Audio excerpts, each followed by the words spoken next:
Good evening, and thank you for joining me. Today I will share with you the codependent relationship of the honeybee, humans, and the environment. First, I will define what is a honeybee.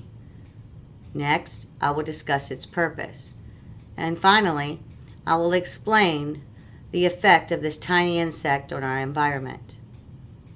As an experienced beekeeper, beekeeping is not just profitable, but has a huge effect on our agriculture.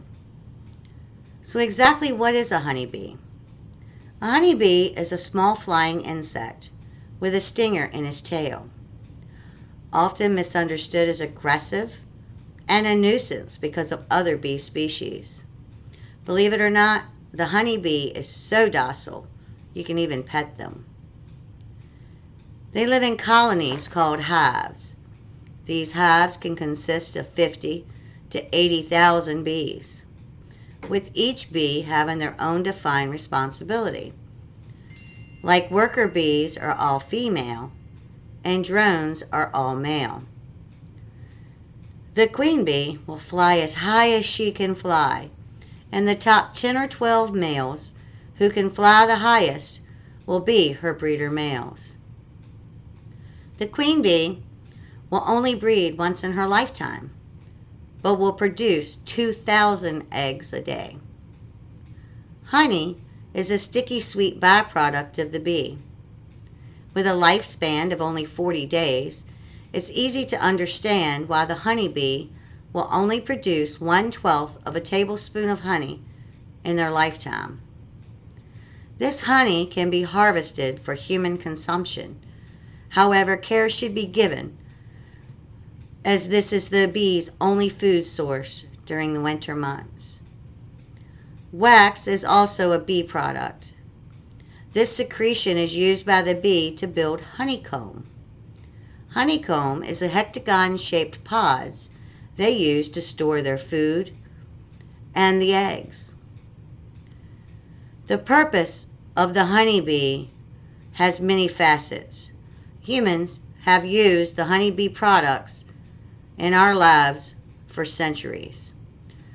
According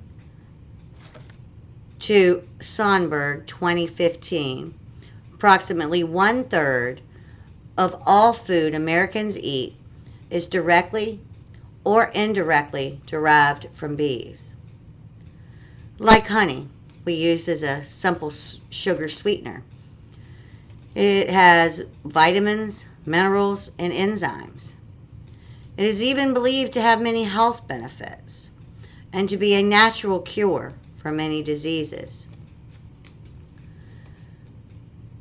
Wax is also a byproduct of the bee that we use in many household items, like lip balm, candles, and even furniture polish. But the number one purpose of bees is to assist the humans in the pollination of our crops. Which brings us to the final value of the honeybee on the environment, is through a process called pollination.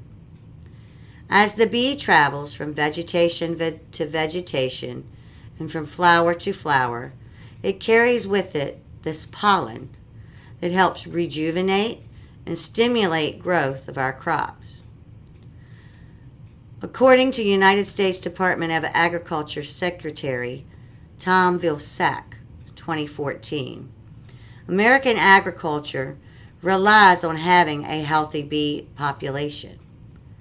There are other animals that pollinate, but none are more effective than the honeybee. It is estimated that 70% of all of our crops are pollinated by the bees, which accounts for billions of dollars in agriculture each year. Livestock depends on the bees for their vegetation.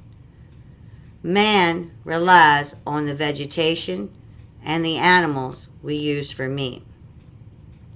This undeniable insect is so valuable to our environment. Research is done daily on the decline of the bee population. Some believe it's because they do not reproduce during the winter months. Other insects combating the bee and even humans using insecticides. Regardless of what this decline has caused, this codependent relationship is invaluable. So with what you learned today, with the codependence of the honeybee and the human, we depend on each other for our survival. Being aware of these principles will aid you in understanding the importance of a strong bee population. So in closing, I ask you, where do you think you would be without the honeybee? Thank you.